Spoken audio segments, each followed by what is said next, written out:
क्या आपको एहसास है कि आप बैंक में जो भी रकम जमा कर रहे हैं या साल भर के लिए एफडी करा रहे हैं, तो वो रकम ब्याज मिलने के बावजूद 1 साल बाद कम हो जाएगी।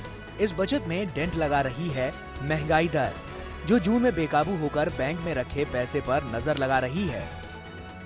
बैंक में हाउस होल्ड का डिपॉजिट्स 2012 में 58% था, 2016 में 43% और 2019 में 30% तक नीचे आ गया।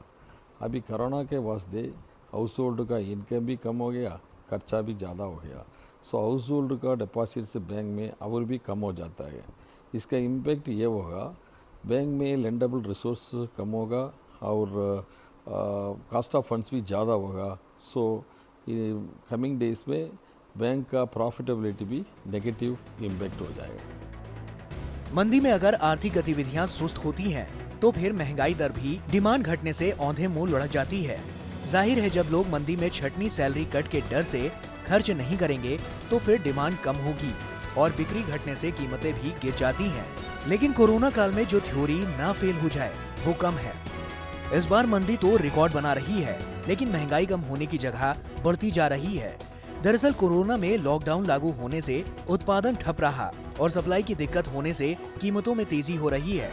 इसी का असर रहा कि जून में रिटेल महंगाई दर यानी सीपीआई बढ़कर 6.09% हो गई। साल के आखिर तक सीपीआई के घटकर 4% होने का अनुमान है। कोरोना से पहले मार्च में खुदरा महंगाई दर 5.91% थी, जो जनवरी के 7.52% के मुकाबले कम हुई थी। ऐसे में अगर एसबीआई की 1 साल की एफडी के ब्याज से इस रिटेल महंगाई दर के आंकड़ों के हिसाब से तुलना करें, तो फिर इस पे 5.1% ब्याज मिल रहा है, यानी 6.09% रिटेल महंगाई दर जारी रहने पर 1 साल में रकम बढ़ने की जगह घट जाएगी। हालांकि ये 1 महीने के आंकड़े हैं, लेकिन साल भर का औसत भी कोई खास उम्मीद नहीं जगा रहा। ये हालात आरबीआई के मार्च से मई के दौरान रेपो रेट में 115 बेसिस पॉइंट्स की कटौती के बाद आए हैं। इसके पहले पिछले साल सितंबर तक ब्याज के मोर्चे पर स्थिति ठीक ठाक थी।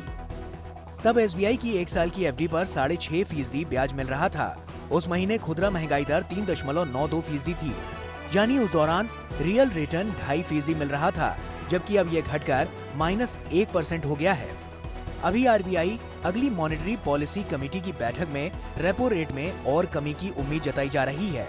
इकोनॉमी में डिमांड बढ़ाने का ये फॉर्मूला अक्सर दुनिया भर के सेंट्रल बैंक अपनाते हैं। ऐसे में ब्याज दरें और घटने से सेविंग्स पर मिलने वाला फायदा बड़े नुकसान में बदल सकता है।